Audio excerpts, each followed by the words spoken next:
Alicia with Nashville Homes here. You're talking with Sarah Murphy. She owns a bartending company, does really awesome, and got some awesome other things going on as well too. So want to get to know her a little bit better, and so I started to come on this interview. So tell us a little bit about yourself, what your family, where you grew up, things what you like to do, all that good stuff. Oh gosh. Okay. Today's my 10-year anniversary. Yes, happy anniversary. Thank you. And it was supposed to be a big one, not just because it was 10, but we had kind of a small wedding when we got married. I ended up with the stomach flu on my wedding day. And we never did a honeymoon because we were broke restaurant employees at the time. And so we've been looking forward to the 10-year. We were going to renew our vows where I didn't feel like I was going to throw up all day, and then do a honeymoon, like a post honeymoon. So we should be in the Highlands of Scotland right now on a Scotch tour, but we're clearly not. But in those 10 years, tons of amazing things have happened. We have 2 small children.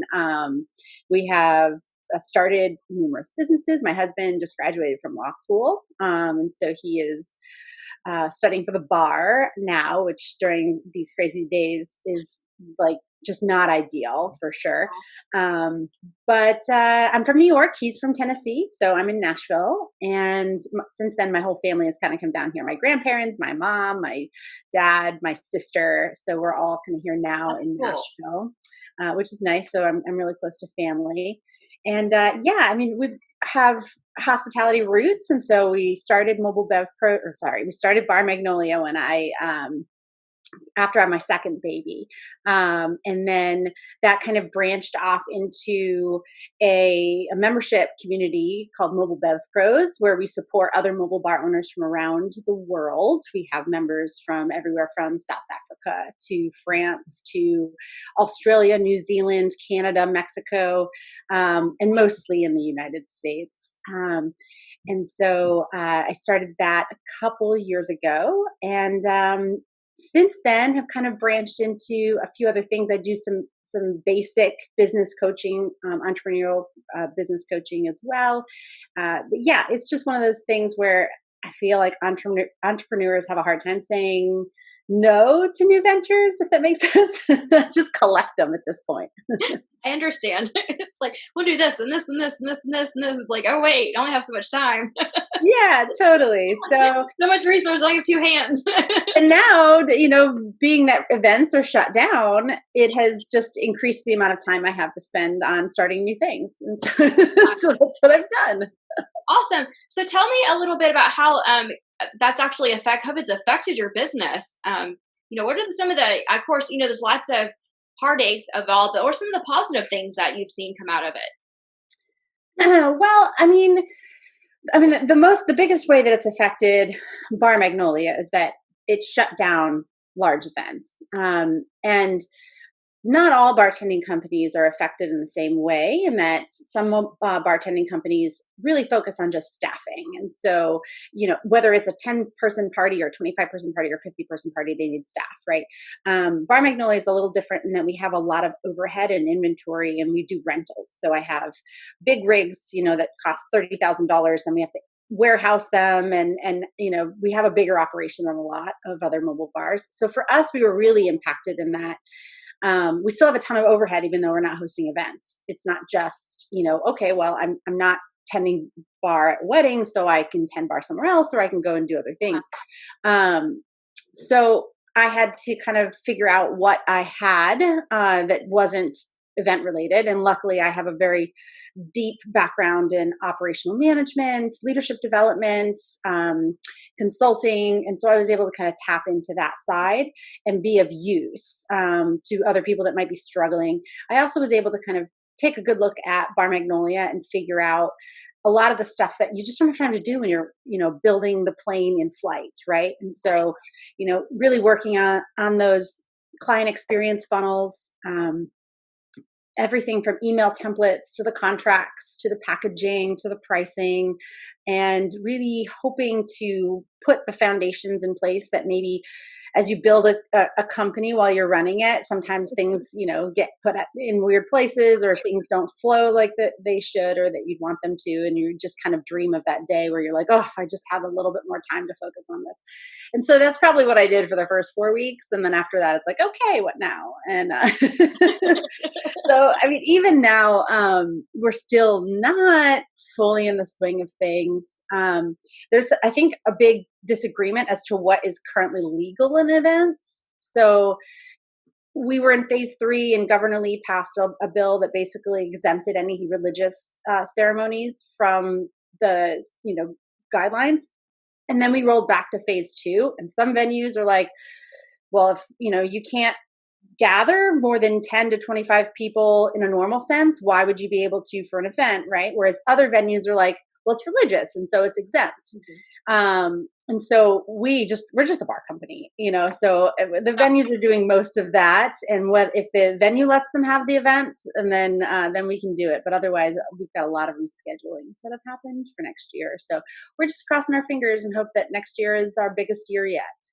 I feel like it's going to be once things are able to open up and people reschedule all those events, plus people want to schedule more events. I think, I know there's going to be a lot of people that are going to have hard time finding the vendors. Yeah. Well, it is kind of hard because, at least the way that we run our business, you take a deposit, but then the vast majority of that money comes in when the event actually happens. And so we've postponed all of 2020 revenue, not all of it, but most of it, to 2021 for those that have rescheduled, which means we still have to run the business and the overhead in 2020, but the money won't come in until 2021. And it's taking dates that money could, other money could come in. So it is a really kind of rough situation for any businesses that, have regulatory restrictions on it. Right. We have a time. Yeah. So restaurants and stuff, they're still able to operate at a minimal capacity. They're also able to do cocktails to go, which is actually a really big moneymaker in most cases. We don't have that ability. There's really, unless we can do an event, there's not much that we can do. Some people have started doing cocktail kits, but that's a whole nother business model, right? And so you need inventory. You need, you need a commercial kitchen that you may not have otherwise had, right, to prepare all of those syrups and juices and stuff. And so instead of going that route of creating another business line that requires a ton of in place accommodations, I just kind of pivoted more digitally. So I can do coaching over Zoom. I can do strategy calls over Zoom. I can do a lot of the other things that I have without needing a commercial kitchen or inventory or delivery, that kind of thing.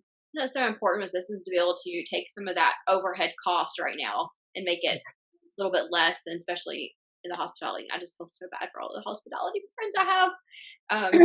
Yeah. And it's also just it's not a great scenario for those that are having to be with other people that may be I feel like doctors, nurses, EMTs, all of those people, they have, kind of signed up to put themselves in situations, but they hopefully have PPE by now, right?